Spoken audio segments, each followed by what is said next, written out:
Perkenalkan, saya Hussein Pratama, owner dari Savory Seafood, dan selamat datang di resto kami.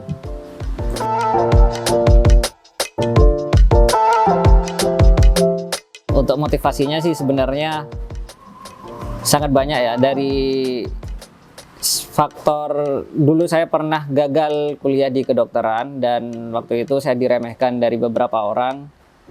Di situ saya punya motivasi untuk menunjukkan sama orang-orang kalau saya itu bisa sukses bukan hanya sekedar jadi dokter, karena sebuah profesi itu merupakan pilihan kita sendiri.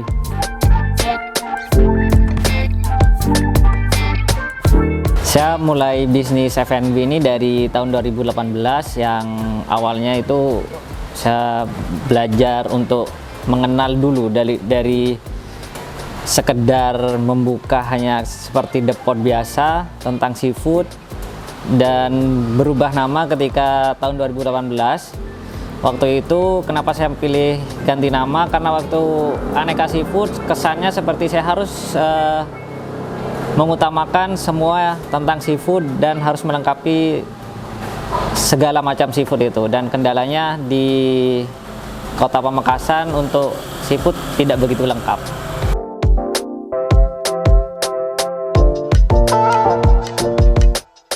Saya itu memilih nama Savory karena memiliki arti lezat. Kenapa? Karena untuk bisnis F&B menurut saya, ketika kita punya makanan yang sangat lezat, orang datang ke tempat kita bukan sekedar hanya pengen nongkrong atau sekedar pengen menghabiskan waktunya dengan teman-teman untuk sekedar bercengkrama atau gimana, tapi kalau kita punya makanan yang sangat lezat, orang itu pasti akan kembali lagi dan mengenal makanan kita yang lebih daripada yang lainnya.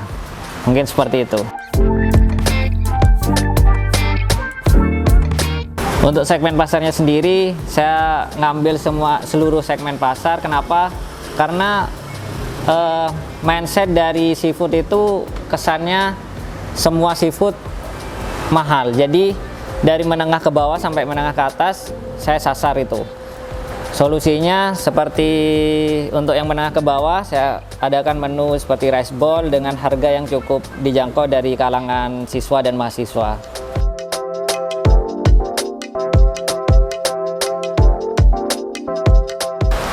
Untuk varian menunya sih lebih ke berbagai macam olahan seafood ya.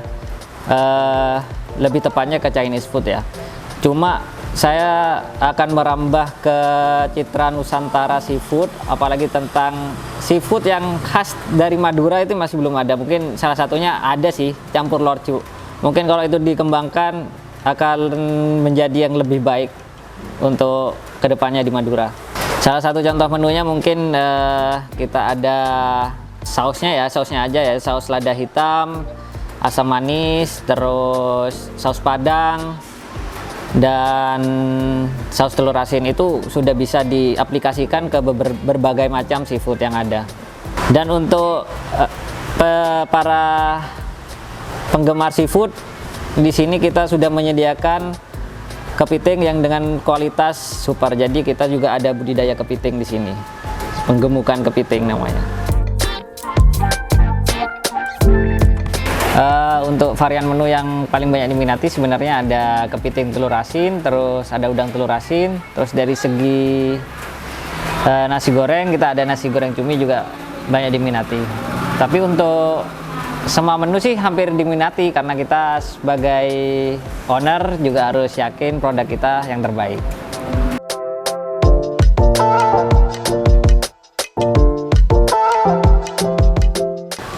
Pemasarannya cukup standar ya, yang ada seperti biasanya, seperti kita melalui media sosial, contohnya Instagram, di Facebook Ads juga, Instagram Ads kita pakai, terus dari WhatsApp kita sebarkan dari berbagai komunitas juga, dan mungkin kita pakai influencer untuk menambah daya jual kita.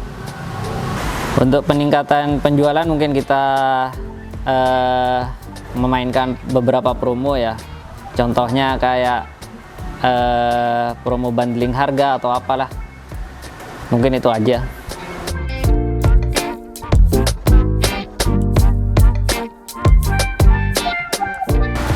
Nah, untuk bahan baku sendiri di Pamekasan sedikit sulit sih, karena seafood yang ada di Pamekasan mungkin musiman. Jadi kayak kepiting itu kadang kita ada stok banyak, tapi terkadang kita kesusahan untuk mendapatkan kepiting itu. Untuk mendatangkan dari luar, kita harus memakan budget yang lebih tinggi daripada biasanya. Jadi harga akan melambung juga. Solusinya mungkin saya budidaya sendiri untuk kepitingnya. Kenapa saya menonjolkan kepiting di sini? Karena untuk seafood, para pencinta seafood umumnya rata-rata dia mencari kepiting dengan cita rasa yang sangat khas.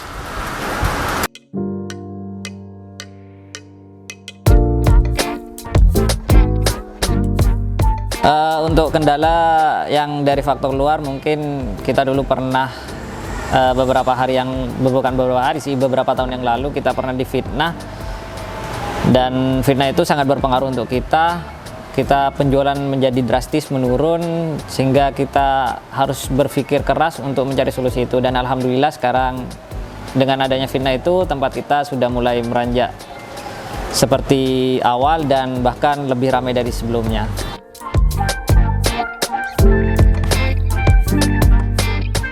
Untuk persaingan dengan kompetitor lain, saya tidak terlalu memikirkan itu. Kenapa? Karena saya mempunyai pemahaman sendiri kalau rezeki kita pasti sudah ada yang ngatur. Jadi semakin banyak kompetitor yang sama dengan kita, di situ akan terbentuk pasar dan orang pasti akan memilih sendiri mana pasar yang terbaik di situ.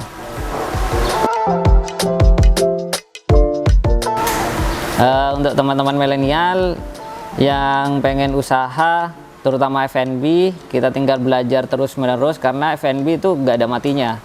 Jadi setiap hari mungkin, bahkan setiap detik, pasti kita ada ilmu baru di situ, dan pasti update menu-menu terbaru di situ.